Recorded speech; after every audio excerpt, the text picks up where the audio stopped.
नमस्कार विद्यार्थी मित्रांनो. इयत्ता 7वी इतिहास. आज आपण धडा पहिला इतिहासाची साधने. बघा, भारताच्या प्राचीन कालखंडाचा अभ्यास आपण मागील वर्षी केला आहे. आता इतिहासाचे जर बघितले आपण तसे 3 टप्पे पडतात. प्राचीन इतिहास, मध्ययुगीन इतिहास आणि आधुनिक इतिहास. तर आपण इयत्ता 6वीला असताना प्राचीन इतिहास बघितला आहे. आता आपल्याला मध्ययुगीन इतिहास आपल्याला बघायचा आहे. मग आपण या मध्ययुगीन इतिहासामध्ये मध्ययुगीन कालखंडाचा आपण अभ्यास करणार आहोत. या कालखंडात काय काय घडले याचा आपण सविस्तर अभ्यास इयत्ता 7वीच्या इतिहासाच्या पुस्तकात आज आपण करणार आहोत. भारतीय इतिहासातील मध्ययुगाचा कालावधी हा ढोबळमानाने इसवी सनाच्या 9व्या शतकापासून ते 18व्या शतकाअखेरपर्यंतचा मानला जातो. मग आता इतिहासाच्या प्रत्येक कालखंडाला काहीतरी कालावधी हा ठरलेला आहे. जसं मध्ययुगीन जो इतिहास आहे त्या इतिहासाच्या कालखंडाचा जो कालावधी तो हा ठरलेला आहे, तो आपल्याला इथे दिलेला आहे. तर काय कालावधी आहे? इसवी सनाच्या 9व्या शतकापासून ते 18व्या शतकाअखेरपर्यंतचा कालावधी हा मध्ययुगीन इतिहासाचा मानला जातो. तर इथं आपल्याला प्रश्न तयार होतो. तर काय प्रश्न तयार होतो? मध्ययुगीन इतिहासाचा कालावधी सांगा. जर तुम्हाला विचारले परीक्षेत तर मध्ययुगीन इतिहासाचा कालावधी सांगा, तर तुम्हाला सांगता आलं पाहिजे का इसवी सनाच्या 9व्या शतकापासून ते 18व्या शतकाअखेरपर्यंतचा कालावधी हा मध्ययुगीन इतिहासाचा मानला जातो. आता आपण या मध्ययुगीन इतिहासाच्या साधनांचा अभ्यास करणार आहोत. तर त्याच्या आधी आपण ज्या विषयाचा अभ्यास करतोय त्या विषयाची आपल्याला माहिती असणं गरजेचे असते मित्रांनो. तर आपण इतिहास शिकतोय. इतिहास म्हणजे काय?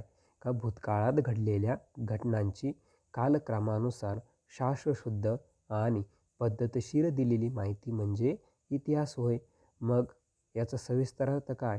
का भूतकाळात घडलेल्या घटनांची कालक्रमानुसार. मग आता ज्या घटना आपल्याला भूतकाळात घडलेल्या असतील त्या घटनांची माहिती कालक्रमानुसार. मग आता कालक्रमानुसार म्हणजे काय? भूतकाळातील घटना म्हणजे काय? तर आपण बघतो इतिहास, आपण बघतो, वाचतो, त्याच्यामध्ये आपण युद्ध बघतो, लढाया बघतो, राजे महाराजे यांनी केली कार्य बघतो, त्यांची सविस्तर मांडणी कालावधीनुसार दिलेली असते, कालक्रमानुसार दिलेली असते आणि ती शास्त्रशुद्ध पद्धतीने दिलेली असते. शास्त्रशुद्ध म्हणजे काय? अचूक माहिती तिथं ती दिलेली असते आणि पद्धतशीर म्हणजे एकदम योग्य रीतीने तिथे दिलेली असते आणि तीच माहिती म्हणजे इतिहास होय. आता आपल्याला पुढे माहीत आहे का तुम्हाला? माहीत आहे का तुम्हाला? मग त्याच्यामध्ये इतिहास हा शब्द कसा तयार झाला, त्याचा अर्थ काय? तर इथं दिलेला आहे. इति ह आस हा इतिहास शब्दापासून, या तीनही शब्दापासून इतिहास हा शब्द तयार झालेला आहे. मग याचा अर्थ काय होतो? याचा अर्थ असा होतो, असे घडले. असे घडले असा इतिहास शब्दाचा अर्थ होतो. बघा पुढे व्यक्ती, समाज, स्थळ आणि काळ हे 4 घटक इतिहासाच्या दृष्टीने अत्यंत महत्त्वाचे आहे. बघा आपण इतिहास शिकताना काही गोष्टी, काही घटक आपल्याला माहीत असणे गरजेचे आहे किंवा ते इतिहासाच्या दृष्टीने महत्त्वाचे आहे. मग कोणकोणते? व्यक्ती, समाज, स्थळ आणि काळ. बघा इतिहास घडतो म्हणजे तिथं कोणत्या तरी व्यक्तीची रूपरेषा ही येतेच. आपण महाराज राजे शिवछत्रपती यांचा इतिहास बघतो. मग आपल्याला त्यांचा इतिहास बघताना त्यांचे नाव आपल्याला माहीत असणे गरजेचे आहे. समाजाची माहिती असणे गरजेची आहे. स्थळ, कुठे घडला इतिहास ती माहिती असणे गरजेचे आहे. आपण बघतो राजे शिवछत्रपती यांचा जन्म कुठे झाला? तर आपण म्हणतो राजे शिवछत्रपती यांचा जन्म शिवनेरी किल्ल्यावर झाला. आपण म्हणतो ना, मग हे शिवनेरी काय? हे स्थळ आलं. मग स्थळसुद्धा अत्यंत काय आहे? महत्त्वाचं आहे. आणि काळ म्हणजे कालावधी, कोणत्या कालावधीमध्ये झाला, कोणत्या शतकामध्ये झाला हे सुद्धा माहिती असणं गरजेचं आहे किंवा इतिहासाच्या दृष्टीने हे सुद्धा अत्यंत महत्त्वाचे आहे. इतिहास हा विश्वसनीय पुराव्यावर आधारित असावा लागतो. बघा, आता इतिहासामध्ये काही लिहून चालेल का? नाही चालणार. तो विश्वसनीय पुरावे म्हणजे एखादं युद्ध आहे, एखादी लढाई आहे, मग ती कोणत्या साली झाली, ती विश्वसनीय पुरावा आपल्याला आधारित असावा लागतो त्या युद्धाचा किंवा त्या लढाईचा. या पुराव्यांनाच इतिहासाची साधने असे म्हणतात. मग हे जे पुरावे या पुराव्यांनाच आपण काय म्हणतो? इतिहासाची साधने असे म्हणतो. या साधनांचे भौतिक साधने, लिखित साधने आणि मौखिक साधने असे वर्गीकरण करून आपण त्यांची माहिती घेऊ. बघा, आता ही जी साधने, या साधनांचे आपल्याला 3 गटात वर्गीकरण करायचे. पहिलं भौतिक साधने, दुसरं लिखित साधने आणि मौखिक साधने. बघा, इथं प्रश्न तयार होतो का इतिहासाच्या साधनांचे वर्गीकरण करा. मग आपण इतिहासांच्या साधनांचे वर्गीकरण करताना कसे करणार? मग काय लिहिणार? भौतिक साधने, लिखित साधने आणि मौखिक साधने. आणि आपल्याला याच्याबरोबर इतिहासाच्या साधनांचंही मूल्यमापन करायचं आहे. ज्या ऐतिहासिक घटनेचा अभ्यास करावयाचा असतो तिच्याशी संबंधित अशा अनेक बाबींचा विचार करावा लागतो. बघा, एखादी ऐतिहासिक घटना आहे, तिचा जर आपल्याला अभ्यास करायचा आहे, तर त्या घटनेशी संबंधित अनेक प्रकारच्या बाबी असतात. त्या बाबींचा सुद्धा आपल्याला विचार करावा लागतो. त्यासाठी ऐतिहासिक साधनांचा आधार घ्यावा लागतो. मग त्या बाबी आहे त्यांचा विचार कसा करणार? मग त्यासाठी आपल्याला काही ज्या ऐतिहासिक बाबी आहे, त्या ऐतिहासिक बाबी किंवा त्या ऐतिहासिक साधनांचा आपल्याला आधार घ्यावा लागतो. ही साधने तपासून घेणे गरजेचे असते. त्यांचा अस्सलपणा तपासावा लागतो.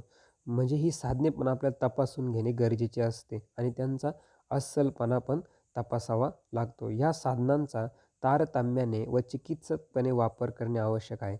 म्हणजे जी साधने आपल्याला इतिहासाचे वर्गीकरण करताना लागणार आहे, त्या साधनांचा वापर हा आपण तारतम्याने म्हणजे योग्य वेळी योग्य रीतीने चिकित्सकपणे म्हणजे एकदम अभ्यास करूनच आपल्याला त्या साधनांचा वापर हा करावयाचा आहे. बघा, पुढे आपल्याला भौतिक साधने. मग आता आपलं भौतिक साधने कोणकोणती आहे? तर भौतिक साधने पहिली स्मारके. आता भौतिक साधनांमध्ये आपल्याला पहिली स्मारके असणार आहे. स्मारके, आपण स्मारक बघतो, भरपूर स्मारक बघतो. ही स्मारकसुद्धा काय इतिहासाची भौतिक साधने. इमारती ही सुद्धा काय आपले इतिहासाची भौतिक साधने. इमारती हे आपल्याला पुरावा देतात की इतिहास झालेला आहे. लेणी असतील आपल्या जवळ वेरूळ अजिंठा ह्या लेणी असतील, हे सुद्धा भौतिक साधने. शिलालेख असतील, आपण बघतो सम्राट अशोकांचे शिलालेख, अनेक राजांचे शिलालेख आपण बघतो, हे सुद्धा भौतिक साधने. नाणी असतील, पुरातन काळातली नाणी असतील, शिवकालीन नाणी असतील, त्याच्यानंतर ताम्रपट असतील, त्याच्यानंतर किल्ले असतील, ही सुद्धा काय भौतिक साधने आहे. इतिहासाची काय सगळी भौतिक साधने आहे. बघा, वरील वस्तू आणि वास्तू किंवा त्यांचे अवशेष यांची इतिहासाची भौतिक साधने असे म्हणतात. मग भौतिक साधनांची व्याख्या दिलेली. काय आहे भौतिक साधनांची व्याख्या? वरील वस्तू आणि वास्तू किंवा त्यांचे अवशेष ही इतिहासाची भौतिक साधने. मग इतिहासाची भौतिक साधने कोणाला म्हणतात? तर इतिहासाची भौतिक साधने वस्तू आणि वास्तू किंवा त्यांचे अवशेष यांना इतिहासाची भौतिक साधने असे म्हणतात. वस्तू असतील किंवा वास्तू असतील, वास्तू म्हणजे इमारत, त्यांचे अवशेष म्हणजे ते आपल्याला पूर्वीसारखे व्यवस्थित दिसत नाही, त्याला आपण अवशेष म्हणतो. यांना भौतिक साधने असे म्हणतात. भौतिक साधनांमध्ये किल्ल्यांचे महत्त्वपूर्ण स्थान असते. बघा, आता इतिहासाच्या भौतिक साधने आपण बघतोय, त्याच्यामध्ये सर्वात महत्त्वाचं स्थान किल्ल्यांचं आहे. मग आता किल्ल्यांचे पण काही प्रकार आपण बघूया.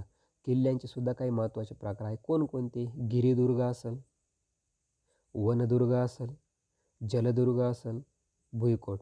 मग आपल्याला जर विचारलं किल्ल्यांचे प्रकार सांगा किंवा किल्ल्यांचे प्रकार लिहा, तर आपल्याला गिरिदुर्ग वनदुर्ग लिहावं लागेल, जलदुर्ग, भुईकोट हे किल्ल्यांचे प्रकार आहेत. स्मारकांमध्ये काय येईल? स्मारकांमध्ये समाधी, कबर, वीरगळ.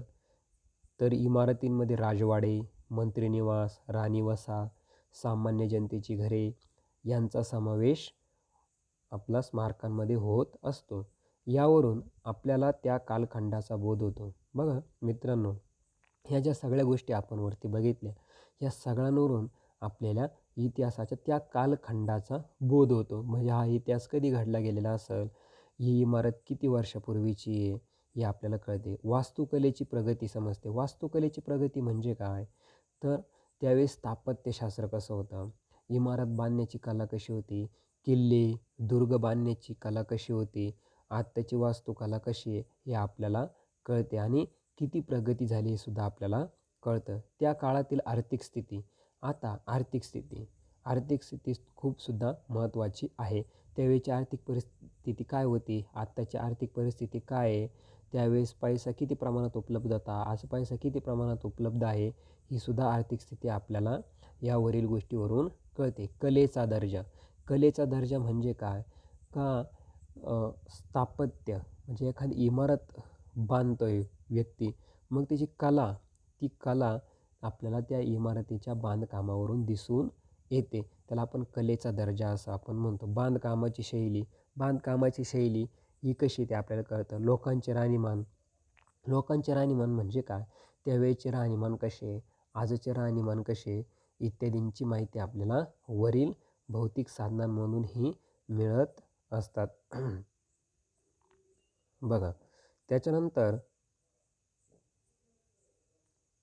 पुढे शिलालेख म्हणजे दगडावर किंवा भिंतीवर कोरलेला लेख. आता आपल्याला बघायचा आहे शिलालेख.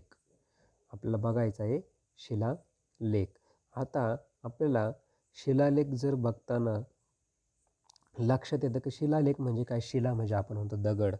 तर पूर्वी दगडावरती अक्षरं कोरली जात असत, त्याला आपण शिलालेख असं म्हणतो. किंवा भिंतीवरती अक्षरं कोरली जात, त्याला आपण शिलालेख असं म्हणतो. उदाहरणार्थ तंजावर येथील बृहदीश्वर मंदिराच्या परिसरातील लेख. आता तंजावर येथे बृहदीश्वर मंदिर आहे, त्या मंदिराच्या परिसरातील लेख. त्याच्यानंतर चालुक्य, राष्ट्रकूट, चोळ, यादव या राजांच्या काळात कोरलेले अनेक शिलालेख मिळालेले आहेत. बघा काही राजघराणे होऊन गेले, चालुक्य असेल, राष्ट्रकूट असेल, चोळ असेल, यादव असेल, हे जे राजे महाराजे होऊन गेले, यांच्या काळात अनेक शिलालेख कोरले गेले. ते आपल्याला उत्खनन करताना मिळालेले आहेत आणि महत्त्वाची माहिती पण त्यांच्या मार्फत आपल्याला मिळालेली आहे. शिलालेख हा इतिहास लेखनाचा फार महत्त्वाचा आणि विश्वसनीय पुरावा मानला जातो. बघा इथं विश्वसनीय पुरावा मानला जातो. विश्वसनीय शब्द वापरला आहे. बघा इतिहास बघताना शिलालेख महत्त्वाचा मानला जातो. आता विश्वसनीय का? कारण तो उत्खननात आपल्याला सापडतो, खोदकाम करताना सापडतो, तो लिहिलेला असतो तिथे, तो आपल्याला बघायला मिळतो. नंतर कार्बन डेटिंग प्रोसेस केली जाते, त्याच्यानुसार त्याचं आयुर्मान ठरतं किती वर्षापूर्वीचं आहे. म्हणून इतिहास लेखनात हा शिलालेख खूप महत्त्वाचा मानला जातो. त्यातून भाषा, लिपी, समाजजीवन यांसारख्या बाबी समजायला मदत होते. बघा आता शिलालेख लिहिणे म्हणजे काहीतरी शब्दांची गरज असते. मग त्यावेळेस कोणती भाषा प्रचलित होती, कोणती लिपी होती, मग त्याच्यानंतर समाजजीवन कसे होते, ह्यासारख्या बाबी आपल्याला त्या शिलालेखातून बघायला मिळतात. तांब्याच्या पत्र्यावर कोरलेले लेखांना ताम्रपट असं म्हणतात. बघा त्याच्यानंतर तांब्याचे काही पत्रे असतात, त्या पत्र्यावर काही लेख कोरले गेले, त्याला ताम्रपट असं म्हणतात. ताम्र म्हणजे तांबे, त्याला ताम्रपट असं म्हणतात. ताम्रपटावर राजाज्ञा, निवाडे इत्यादी प्रकारची माहिती कोरली असते. बघा जी महत्त्वाची माहिती, समजा राजाज्ञा असेल, निवाडे असतील, या सर्व प्रकारची माहिती आपल्याला ताम्रपटावरती बघायला मिळते.